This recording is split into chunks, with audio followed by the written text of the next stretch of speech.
Hey, what's up guys? This is Anthony from Anthony's Customs, and for this review, we are looking at the Variable Action Heroes One Piece Luffy. This is from the Past Blue series, which means it's pre-time skip, which is very cool. I really want to get a whole bunch of pre-time skip figures, so I wanted them, and now they're making them, so I'm excited. This is obviously the yellow version. I'm guessing they're going to go ahead and make the red version for before the final battle. Which I guess is fine. I don't know if I'll probably pick them all up. What the heck? But anyway, this is the yellow version, and it looks pretty cool, but we have much of the same issue with accessories that we had with the first Luffy. So let's go ahead and get him off the stand and take a closer look. This guy stands just about 7.5 inches, a little bit shorter than that, which makes him just about 18.5 centimeters, so pretty close. I mean, you can straighten him up a little bit more to change the height, but that'll give you a good enough idea for a fairly neutral pose. And just like we've seen before, they did a really good job with the paint. They're shading throughout the skin, though maybe a little too heavy in some places. You'll notice at the elbows and wrists. I don't think we need shading at every joint. That's a little strange, but still doesn't look bad. And the shading throughout the yellow is fantastic. I like that they did it with like a brownish color rather than a straight up orange. That's very nice. We have shading throughout the red on the shorts, and then throughout the torn up part on the shorts. It's very nice. The paintwork is as usual for the face. It's very clean, and all the other faces are just as good. You'll see when we get there. The shading on the hat looks pretty nice. I'm very pleased with that. Paint job for the little strap on the hat could be a little cleaner, but it'll do. The gold buttons on the shirt look very nice, and then lastly we have his sandals, which are actually painted pretty well.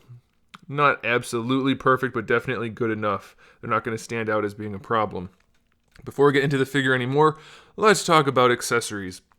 We do have the two different hats, one for going on his head, one for going around his neck. And of course, for that, we have two different sets of hair, one that's all bushy for sticking up, and then one that lets the hat sit on top. We have three different faces. We have the grinning face, the smiling face, and the angry face. We have a few different hands. We have the two fist hands, we have two gripping hands, and then we have two loose hands. No devil fruit power hands. That's ridiculous. I don't understand why that is a thing. I mean, there's no mention of his ability at all. If you just bought this figure and had no idea, you would just think he's some kid wearing a hat. I mean, it's silly that that's not a thing. We do have a piece of meat though, which is nicely done, and then we have a saying piece of plastic thingy, but there's no way to use it unless you have one of their display stands, as far as I can tell. So that kind of blows. Why is that there if you can't use it? The accessories suck once again for Luffy. I don't get it. I guess they figure people are going to buy him anyway. It's disappointing. Good news is the articulation does work pretty well. There's not too many issues with the figure overall, so that's pretty good. So as far as the head goes, we have a ball hinge and then a ball peg at the top of the neck, and then the neck itself is on a ball peg. So you should be able to move the head around however you want. You may need to take it apart to adjust the ball hinge a little bit, because right now you can see it's going side to side. So if you want him to look forward or back, you're going to have to work that around, and then you'll be able to figure it out. It actually works pretty well the way they did it, so that's pretty good. For the shoulders, we have just a ball peg, really. It's a little bit different than we've seen before. This piece right here is just a cap that hides the joint, so the arm moves around on a ball peg. And it looks to me like the socket for that ball peg actually has some butterfly movement as well, because that's not happening on the ball itself. But that's okay. So you can drop the shoulder down or you can push it back up, and it gives you some different posing options, but you can raise the arm all the way up, no problem at all. It really does have good range, so I like that. I'm very okay with that design. And it's nice and stiff.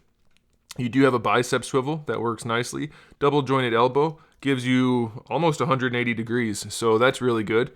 You do see the metal part, that rivet in there a little bit, but it's not the biggest deal, so I think that's okay.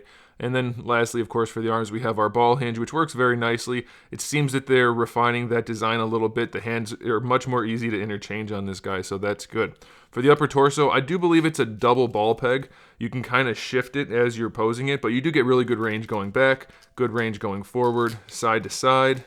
Very, very nice. Really no issue at all with that. And it's nice and stiff. And of course you can get the full rotation. Underneath here we have, I think it's just a single ball peg, and the skin part is that you can see in there is just a floating piece. So you can just lean him around on that ball peg however you want. And this material is soft enough that it won't get in the way. So far we don't really have any issues at all. It's nice and stiff articulation with good range. For the hips, it's a little bit better than the original Luffy, but there's still some issue. Going out to the side is pretty much okay. You can see that the crotch piece flexes a little bit, but we're already at 90 degrees and it's just fine, so that's really fantastic. That's great. You do have a thigh swivel, which works well enough. Not the best looking joint when you turn it out to the side because you can see inside and see the metal part, but not a big deal. But bringing the legs forward, you can see we're already binding on the crotch piece. So when we continue to go forward, it does kind of stretch it and flex it.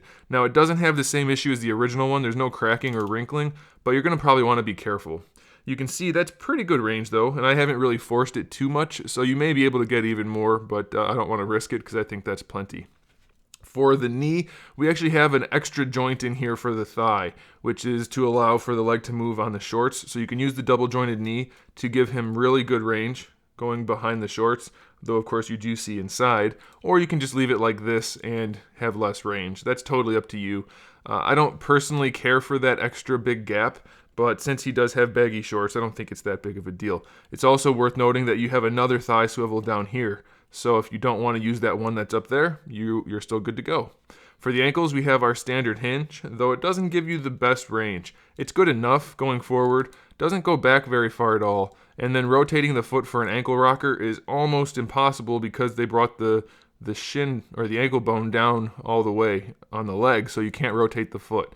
Luckily, the toe hinge, it's not actually a hinge. It's a ball peg that gives you a really good hinge, but you can also rotate it a little bit if you want to. So that will kind of replace your ankle rocker. It's not ideal, but it'll get the job done, I guess.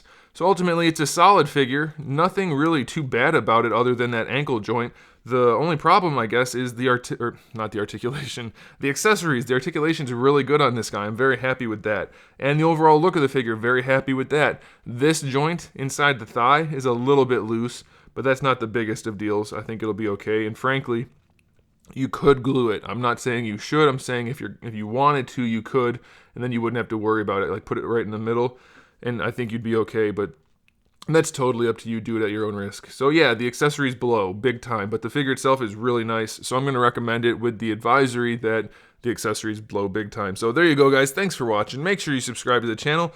I have new videos up every single day. We talk about action figures, movies, TV shows, video games, all kinds of fun stuff. So give the video a thumbs up if you liked it, and in the meantime, keep collecting.